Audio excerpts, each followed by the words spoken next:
So welcome back to Chop's Garage at the new unit. Now one thing about this new unit is the amazing location in terms of not being in a town or anything like that, but being actually out in the countryside and the incredible views out the back over the fields there. I showed them in an earlier video. The only problem with this is no internet connection. There's no fibre coming into the industrial estate. And there's no telephone lines coming in, so I've had to use a trick I used before when I was setting up some call centres for businesses I worked for before, which might help a few of you, might be a bit of interest, because what we're definitely going to need here is internet and decent speed so we can get the videos up for you guys as much as anything. Yeah, top tip, if you're trying to set up on a budget and you don't want to spend a fortune, these little SIM card desk phones are brilliant. Like I say, they can have you can put the SIM card in and make it a wireless hotspot as well, so my phone and my laptop can both connect to that. It's a really low cost way of setting up your telecoms if you don't want to be, committed to anything major. So yeah, if you're starting out, that's a great setup to have. Yeah, really pleased with those speeds. That is lightning fast for here. So now I'm all set up to start doing business and start uploading videos for you guys. Now the only genuine concern you might have with a setup like this is your internet security, because obviously I am doing banking and I'm doing transactions all over that SIM card, which is why I'm happy to introduce today's sponsor, Surfshark. So guys, what is Surfshark and why should you care? Well, Surfshark provides you with a VPN, a virtual private network that encrypts your internet connection, meaning that no one can eavesdrop on what you're doing online, like data thieves or big companies. So I can use that mobile SIM and transmit data across in complete security for myself and my customers. But what it also allows you to do is basically fake it that you're in a different country. Why is that a benefit? Well, if you're using products like Netflix and Disney, there's content available on those platforms that in, say, the US, that isn't available to us in the UK. Let me show you what I mean. So here I am on a UK internet connection, and if I go to my Netflix account and search for a series I enjoy, The Walking Dead,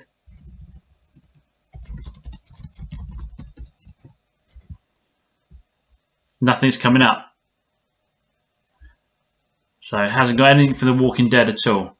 So I go back to my Surfshark account and I swap myself out to a United States New York account, and it's swapping me and fooling Netflix into thinking that I'm based in the US. So if I refresh that page and do a search again, there we have The Walking Dead. I can watch all 10 series of The Walking Dead that I can't watch in the UK. Another advantage of that US IP address, well, I can hop on eBay, fool it into thinking I'm in the US, and search for Pontiac Firebirds.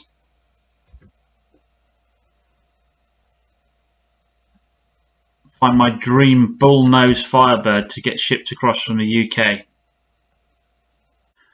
So guys, like me, if you want to protect your internet connection, protect your passwords, prevent data theft, get yourself across to Surfshark now, and they're offering Chop's Garage viewers an 83% discount and 3 months free. Yes, 83% discount and 3 months free with the code CHOPS, CHOPS. I want to thank Surfshark for protecting my internet connection, for supporting Chop's Garage and sponsoring this video.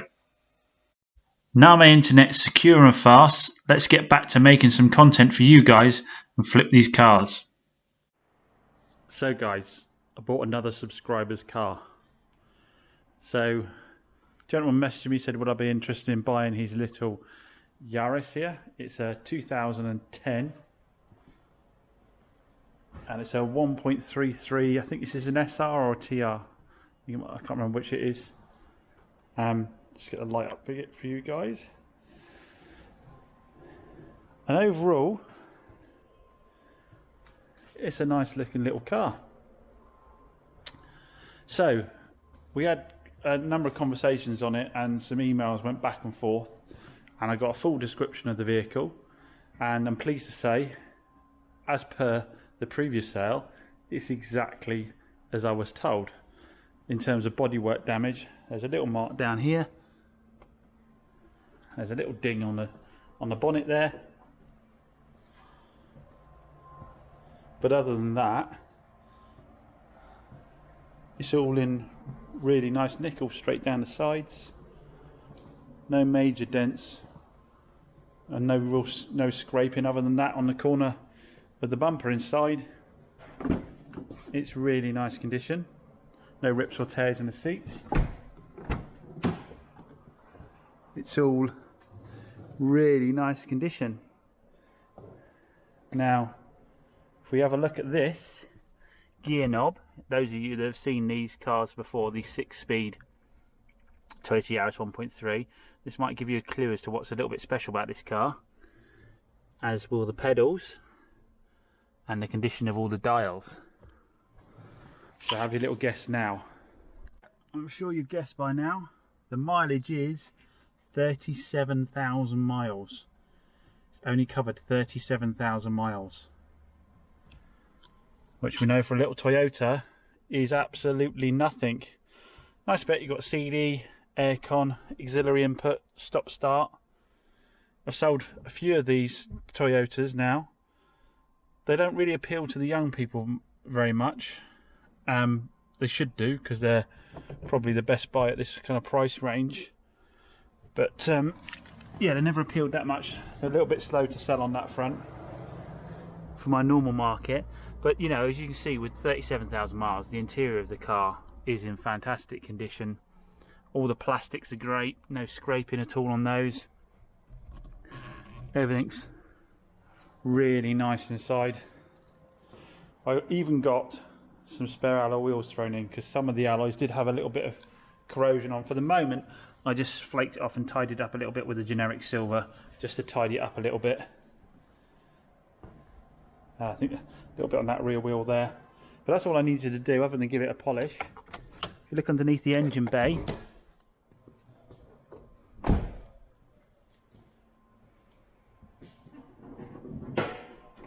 it's all nice and clean. I mean, everything's under a cover on these, but it's all nice and clean in here.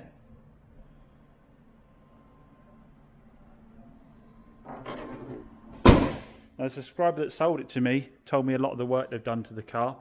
Front discs, lower arms and so forth. We'll have a little look at that when we jack it up in a minute, because we're going to do a service on it, because that's the only thing that's really due on it, is an oil filter, air filter service on it, because the subscriber also had the car had a fresh MOT on it for me.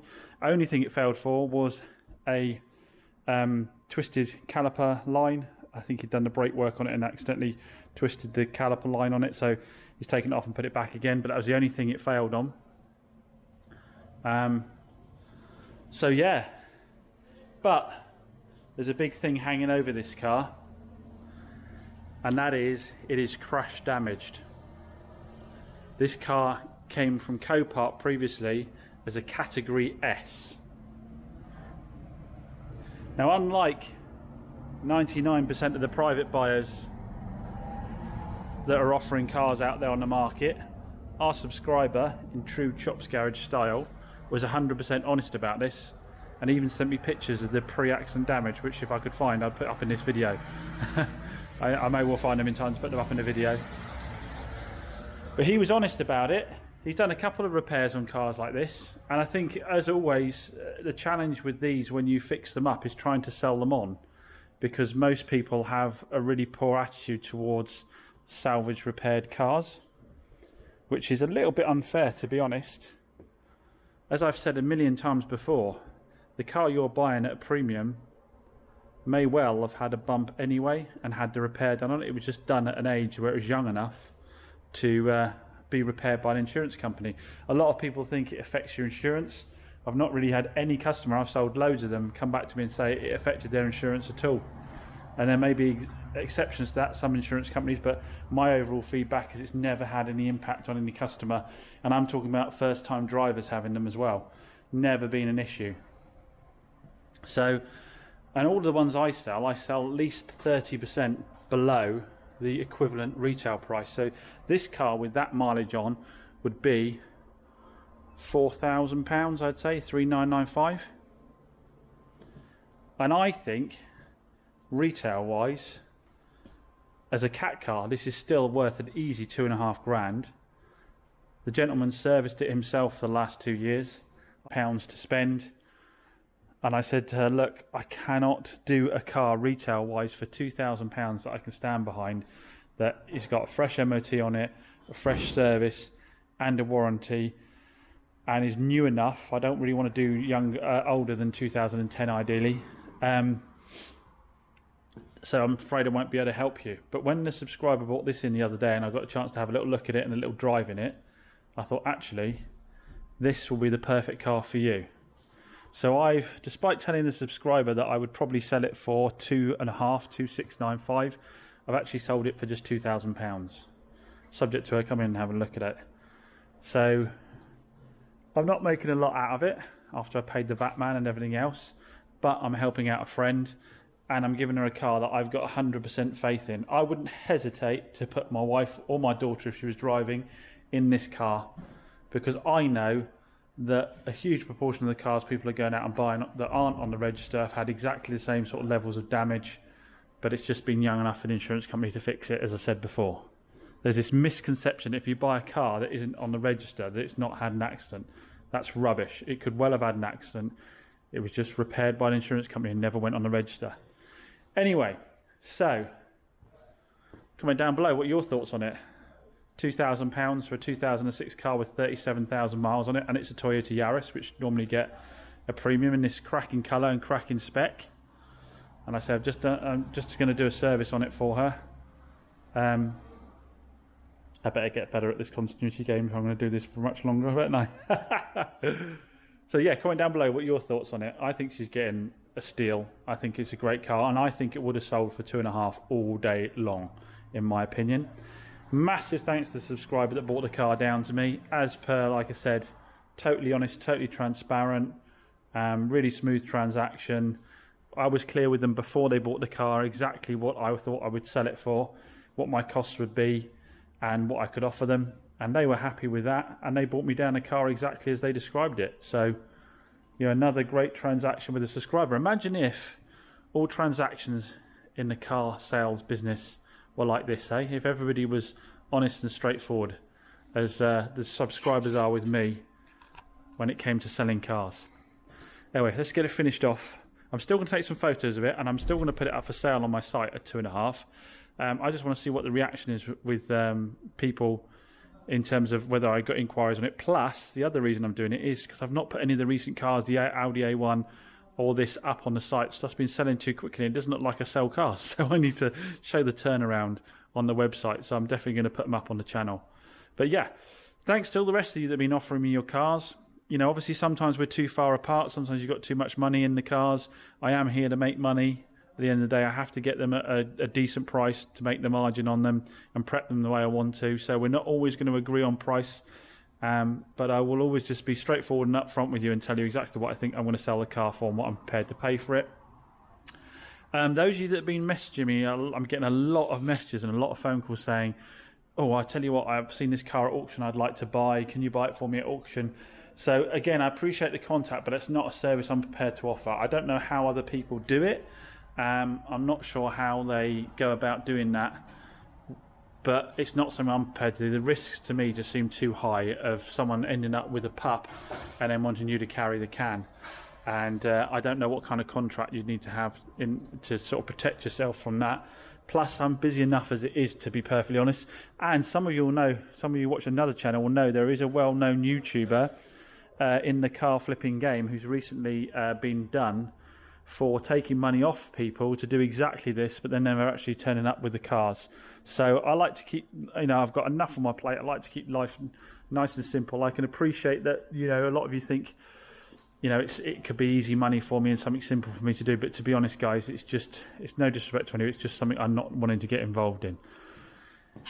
Anyway, let's get the service done on this, get it photographed, get it up on the site, and then I've got to finish off cleaning the C1 so I can get that up on the site as well, because I think that'll go quick. Remember, that's a Cat N as well, but I sold that previously, and I know that was just it's a while ago now. I think it was just a wing that it needed. It was a very light one again. And as the book for this, I think this is low miles. This is under 40,000 miles in it. I think the book for this on a 2012 is about 4K ish. I think I'm going to put this up for like 2.6. Yeah, about 2.6. I think I'll probably put this one up for. But I've got to get my skates on now and get these cleaned up and get them photographed because it is Friday and they're not on the site yet. So we can do a little oil and filter change on the Yaris before it goes out to our friend. And I thought I'd show you underneath, because we've got loads of nice new parts under here. New front tyres, new drop link, new lower wishbone. The other side, new drop link, new lower arm, new tyres.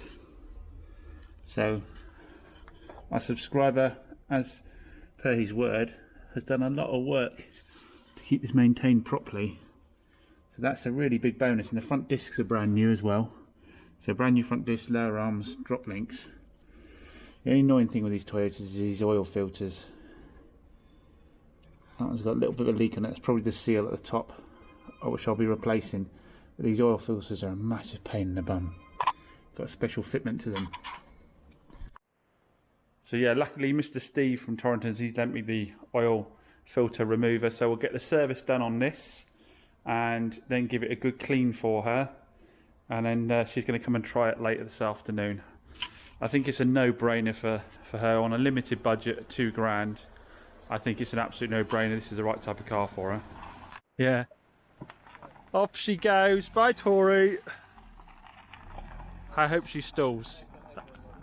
That'll be ideal. See you later.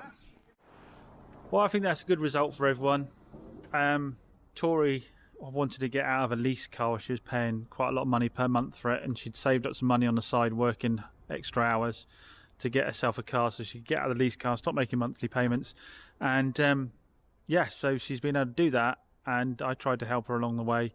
I'm quite comfortable with that car. £2,000 is a screaming bargain for her. I do think that is the case. I mean, 30-odd thousand miles. I went through what the difference was with a category damaged car and what the process was and how that all worked, and she was, to be honest, I don't think she listened too much. She was just liking the car too much. We took it for a good long test drive. She enjoyed it and said it had more poke than a little Mitsubishi that she got on the lease. So yeah, hopefully I've been able to help out a friend there. I made a few quid along the way. I haven't made a fortune out of it, obviously. Our subscribers managed to get out of the car quickly, and I've sold it actually for less than I told him I'd sell it for, so he hopefully won't feel hard done by on that. And yeah, but the money's already spent, because the chap next door that's due to move out of the unit is a house clearance guy, and I keep buying stuff off him. He's trying to clear the unit out. I keep buying stuff, and I just picked up these tables from him. I thought they'd be quite useful down the side of the unit. And I also think they're much better than the modern stuff, these old school wooden units. So again, 40 quid a pop for these. So I bought them off him, but also with house clearances he picks up cars. So he keeps offering me cars that he's got stashed away that he needs to clear before he moves back up country as well. And I've bought one. So you're going to have to hop on the next video and see what that is. Like I say, some of you that follow me on Instagram may well already know what the case is with that. But yes, it's another probably, I would say, dubious decision on my part. All these are now ready, so I basically need to start on the ones at the back there and work my way through them. But I feel a little bit of pressure off me now because I've got all those three ready to go. We've just sold that one. I think these three will go fairly quickly. At the moment I've got them, you've all told me to increase my prices. That one is a cat car, so I've done that at a good price, but these two here, you've all told me to up my prices to the market number, which I have done on these two, but I think I've got room to do them cheaper, and I think I probably will end up doing that just to get them out the door a bit quicker. But now I can start finally working my way through these ones over here, and I've ordered up, must have said I watched one of my videos back the other day and realised how much to say it. The Alpha, I've ordered a new boost sensor for it just to eliminate that from the equation, but I think most of you are right, and it's going to have to be a case of get the turbo out. Probably have to get a turbo for it, and I owe it to this car to get it back up and running properly, because it's a cracking car. We got it at a really good price. It went straight for it, sailed for its MOT, and that MOT is just ticking away now, so we need to get that done. The note, I'm in two minds about whether to paint the note or not. Oh, I'm looking at it now, I think I will. I was just going to get a touch-up pen and just touch some of the worst in and just let it go cheap for like 19.95 or something. But I think it probably merits the work. The Fiesta, I drove the Fiesta again. It isn't that the clutch is gone, it's just a high biting point. Again, it might be one to go cheap without putting a clutch in. Give people the option, you know, say I'll do the clutch at a reduced price or just live with it as it is, because it's not actually slipping, it's just got a high biting point.